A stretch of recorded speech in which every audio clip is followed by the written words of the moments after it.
Hi అండి, welcome back to my channel. అందరూ బాగున్నారా? నేనైతే చాలా బాగున్నాను. ఈరోజు నేను రొయ్యలు ఎక్కువ రోజు నిల్వ ఉండాలంటే ఏం చేయాలో చెప్తానండి. ఈలోపు మన కొత్తగా ఎవరైనా మన ఛానల్ చూస్తుంటే సబ్స్క్రైబ్ చేసుకోండి, అలాగే వీడియో లైక్ చేయండి. రొయ్యలు పొట్టంతా తీసి శుభ్రం కడుక్కున్న తర్వాత ఏంటంటే కొంచెం పసుపు, కొంచెం ఉప్పు వేసుకోవాలండి. కారం అయితే వేయకూడదు. తర్వాత ఏంటంటే అల్లం వెల్లుల్లి పేస్ట్ వేసుకోవాలి. వేసుకుని కొద్దిగా వాటర్ పోసుకుని ఉడకనివ్వాలన్నమాట. ఆ వాటర్ అంతా కూడా మొత్తం బాయిల్ అయిపోవాలండి. తర్వాత ఏంటంటే మనం కొద్దిగా ఆయిల్ పోసుకుని ఫ్రై చేసుకోవాలండి. చూడండి, ఇలా మొత్తం ఇలా అయిపోయిన తర్వాత ఫ్రై చేసుకోవాలండి. ఇలా చేయడం వల్ల ఏంటంటే రొయ్యలు చాలా కాలం నిల్వ ఉంటాయి అన్నమాట.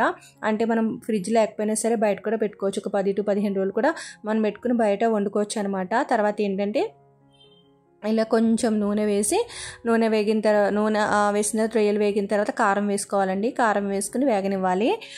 తర్వాత ఏంటంటే మనము ఎక్కువ రోజులు అంటే చాలామంది ఏంటంటే ఫ్రెష్గా దొరకవు కదండి. దూర ప్రాంతాల్లో ఉండే వాళ్ళకి ఇంటి నుంచి పట్టుకెళ్ళాలనుకుంటారు.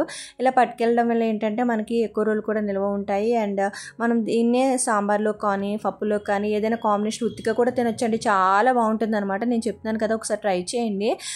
చాలా అసలు రుచి అయితే వదలరు అనమాట. ఇలా చేయడం వల్ల ఏంటంటే ఫ్రిడ్జ్లో పెట్టుకోవచ్చు. ఫ్రిడ్జ్లో పెట్టుకుంటే నెల పైనే ఉంటాయి అనమాట. ఫ్రిడ్జ్లో పెట్టుకోకపోయినా కూడా ఒక వారం to 10 రోజులు ఉంటాయండి.